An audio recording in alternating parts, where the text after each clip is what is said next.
Hello, my name is Michael Marabella. I'm here to tell you how important cast netting is either in the sport fishing industry and the commercial industry. It's very important for getting bait, for catching mullet. There's a bunch of different ways to throw it, so I'm going to show you my personal way of throwing a cast net. First, I grab the loop, I put it around my left wrist, tighten, just so you don't lose the cast net. And you coil it in your left hand, about 2-foot coil, just depends on your preference. So do that. At this time, you'll have someone chumming off the boat or even off the shore, trying to bring the bait fish in or any school of mullet. I then measure my net out. I grab it with my left hand, thumb down by the neck. Measure out about half the length of the net here. Then half it, put it all in my left hand. And then with the same thing as I did with the top of the net, I'll go with the bottom of the net, measure about half of the weights out. I'll then, after I measure the weights out, flip it over my hand, grab the weights, stick it in my mouth, pinky, flip it back over my hand to where I have half here, half here.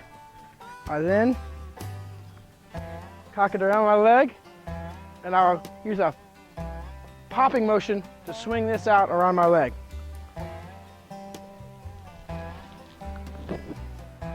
Hi, my name is Will Saberak. Now that my partner Mike has explained to you how he throws a cast net, I'm going to be doing the same. Cast nets are a very valuable tool in the fishing industry, whether you're a charter boat captain, an everyday angler, or an avid tournament fisherman. It's very important that you need to know how to throw a cast net properly in order to catch the amount of bait that you really want.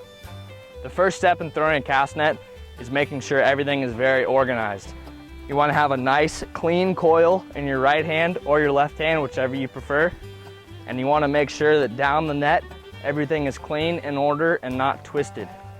Once that takes place, the first thing I do is I grab it about 3 to 6 inches under the horn of the net. This gives you a good grasp and a good demonstration of how else you're going to distribute the net. My next step is I cut the net in half with my left hand. Then I fold, grab it with my right hand, and then I do it again. I take about as much as I possibly can, and that's depending on how tall you are and how comfortable you are with how much net you're gonna hold. And then I fold it again. So the entire net is in my right hand. I then go ahead and grab the closest lead line to my left knee, and I take about 1/3 of the net, and I fold it over. Now this is the back third of the net. What I'm gonna do is I'm gonna put it under my right arm and throw it over my left shoulder. So that back third of the net is just sitting on my left shoulder ready to go. I'm gonna take the closest lead line once again and then divide the net into another third. So now that I have 1/3 on my right shoulder, I'm gonna put another third on my left shoulder. So I essentially have the net divided into thirds. One in my left hand, one in my right hand, and one over my right shoulder. I then take this closest lead line again, and I just pinch it in between my fingers right here. Now, I'm pretty much ready to go. Once I have this nice, clean, organized set, the net should pop open pretty easily for you.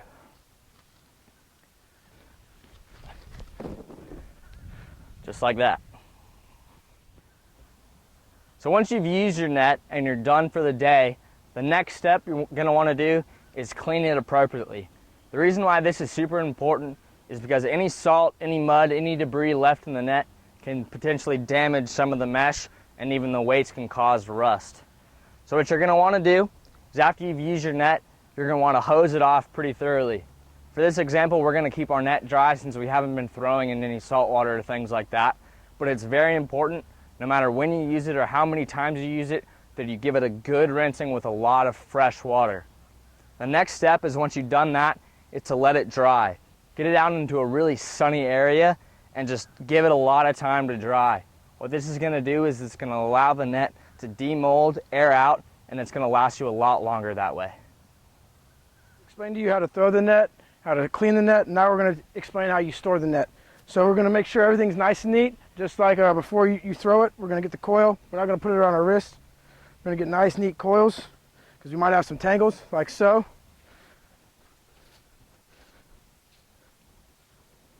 And the neater and cleaner you keep the net, the better it is because the next time you use it, you don't have to untangle. You just pop it out of the bucket, it's ready to go. So like I said, nice neat coils. Straighten our net up, make sure none of our lines inside are tangled or twisted. Get it up. And the biggest thing is you want your leads extremely tight because it makes it easier to store. So we'll grab them like this, put them in a bucket, and you just kind of coil it in there. It won't fit too tight, but just make sure there's no twist or like knots in your net. It's okay if it comes out of the bucket a little bit. Put it in there. And the best way to store it would be shove it in a bucket like that, your line on top, and you have a top for your bucket, because any sunlight, prolonged sunlight, can very hurt the mesh a lot and make it brittle, more easy to break or tear.